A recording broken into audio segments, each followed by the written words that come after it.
The credit card game is a trap, and most people don't even realize they're playing it. Hey, I'd like to cancel my Chase Sapphire Reserve card. Our 5-year relationship has officially come to an end. I canceled my Platinum Card membership. I think I'm gonna do it. I'm canceling my Amex. For the first time in my life, I might not be renewing my favorite luxury travel credit card, the Chase Sapphire Reserve. I mean, seriously, have we lost our minds?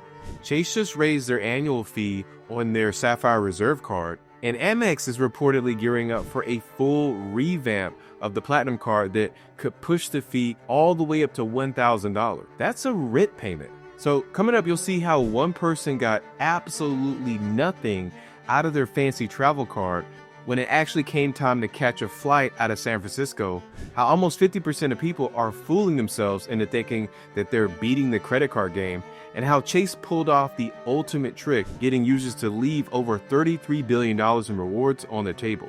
Now, first, we got to talk about what's really happening with these so-called premium cards. You know, back in the day, cards like the Amex Platinum or the Chase Sapphire Reserve were seen as powerful credit cards meant for frequent travelers, business execs, or savvy point stackers who knew how to just squeeze every dollar of value out of them. Now, they're just overpriced membership cards to a lifestyle most people can't even really afford. The Amex Platinum, which used to cost $450 just a few years ago, now sits at $695, with rumors that are swirling around that it's going to jump up to $995. And the Chase Sapphire Reserve launched in 2016 with a $450 annual fee, but today it's now $795. That's not a card fee anymore.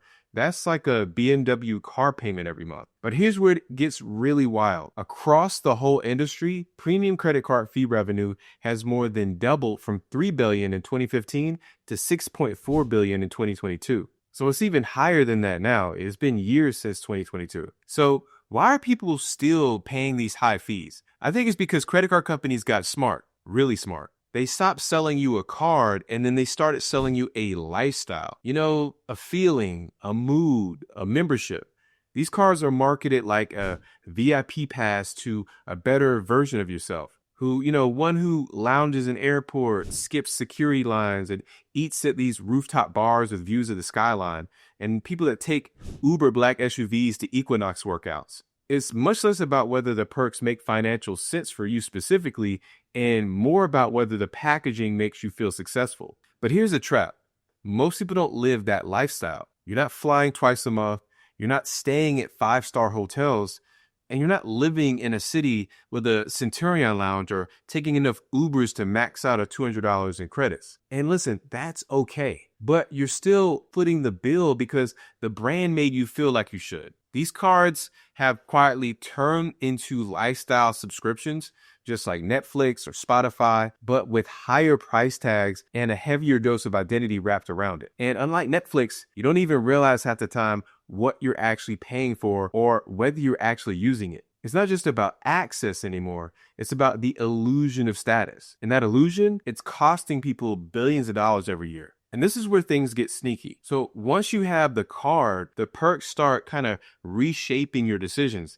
Not just where you spend, but where you spend, what you spend it on, and at what level you spend. Suddenly, the Holiday Inn feels beneath you because now you've got a card that gets you into the JW Marriott with a welcome drink and $100 spa credit. Equinox, which you've never even considered before, becomes a maybe because there's a $300 Amex credit involved. Even if the membership itself is $3,600 a year, you're not saving with the card. You're being trained to spend more and call it value. And that's what we call lifestyle inflation. You start buying things not because you need them, but because the card makes them feel, justified. And banks are counting on it. In fact, breakage, which is the value of perks and points that you forget to use, is baked into the business model. Here's just one example. Chase has over $33 billion in unused rewards sitting in accounts right now. That's $33 billion in benefits people earned and never cashed in. And here's where things get real. While premium credit cards just love to show off sleek metal designs and exclusive perks, let's talk about what's really happening on the other side of that swipe. Because behind every influencer style travel ad and velvet rope lounge experience, there's a growing number of Americans just trapped under the weight of credit card debt. Nearly 48% of US cardholders carry a balance every single month. That means almost half the people using these cards aren't paying them off. They're getting hit with interest too. And not just a little interest. The average APR on these balances right now is sitting at a painful 22 to 23%. That's not just high. That can be crippling, especially when inflation's already squeezing every dollar. If you're carrying a $5,000 balance and you're making minimum payments, you'll end up paying over $7,000 in interest alone, and it could take you decades to fully pay it off. Now let's zoom out. Across the country, Americans are now carrying a record $1.1 to $1.2 trillion in credit card debt. And yes, that's trillion with a T. So who's really paying for all those perks now? I can tell you this much. It's not the frequent flyers booking $10,000 vacations on points. It's also not the folks with 100+ K incomes who pay in full every month. It's really the everyday cardholder, the one who signed up thinking they finally start earning rewards, but now find themselves juggling interest charges, trying to float groceries on the 15th of the month too. It's people who saw a shiny new sign-up bonus and thought, this card will finally help me get ahead. And that only to get buried under a balance that keeps growing no matter how hard they try to chip it away. And the cruelest part? The system is designed this way. Credit card companies, some more than others, I'm looking at you, Capital One, count on breakage, missed payments, interest, and late fees to bankroll the perks that they hand out to the top 10%. So yeah, someone's paying for those free flights and hotel upgrades and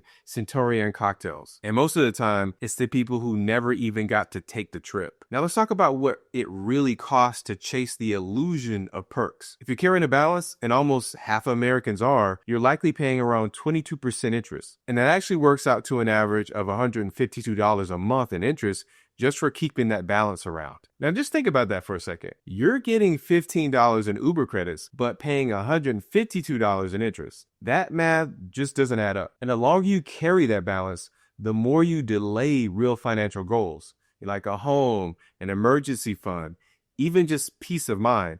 And according to Bankrate, millions are putting off savings and major purchases because their cards are maxed out and the interest is relentless. What started as a shiny card promising travel rewards and VIP treatment can slowly become a financial weight you carry quietly, one that grows while you're distracted by points and perks and status symbols. The illusion of freedom paid for in monthly minimums. And check out this story that shows how quick those expensive perks can just disappear when it's time to actually deliver, leaving you stuck, annoyed, and out of a few $100. So one Reddit user thought they were traveling with elite status until reality hit. They were flying out of San Francisco, card in hand, ready to glide through security with their Clear plus TSA PreCheck combo. The only thing was the line was crawling, slower than the PreCheck only line, slower than the regular line, and even slower than the Clear without PreCheck line. So much for skipping the wait. So frustrated but hopeful, they headed to one of the lounges.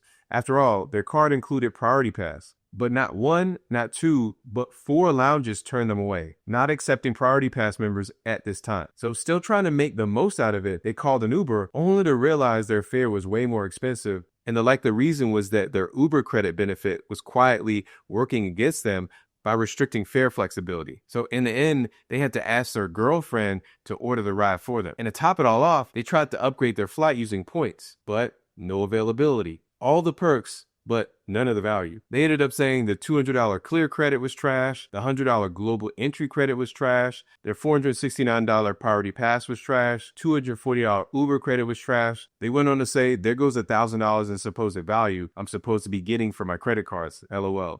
That's really the trap. If you're not living the exact lifestyle these cards are built around, or if the perks don't deliver when you need them most, the whole thing falls apart. By the way, if you like content like this, make sure you hit that subscribe button down below. Let me know that I need to make more videos just like this one. So let's just get brutally honest for a second. If you're paying $695 or $795 or maybe even $995 a year for a credit card, you better be squeezing that thing like a lemon. Because to break even on most premium cards, you got to use at least, I'd say 90% of the perks and consistently year after year. That's not just swiping the card a few times either. That's remembering to activate benefits, track monthly credits, book travel through specific portals, and use services that you might not even like. And still, you might only break even. So before your renewal date sneaks up on you, pause and ask yourself, am I really using this card or just paying for the idea of it? Am I saving at least $100 more than I'm paying in fees? Or am I spending just to justify the perks? Like booking a more expensive hotel because it comes with breakfast and late checkout, or subscribing to streaming services you didn't even want because, hey, it's included, or ordering Ubers more often because you get $15 a month, or shopping at Saks Fifth Avenue even though you never liked Saks. Does that sound familiar? These aren't savings, they're spending triggers disguised as rewards. And if you ever said, well, I don't want to waste the credit, and then went on and spent more than you needed to, congrats, the system worked exactly as designed. This isn't about shaming anyone.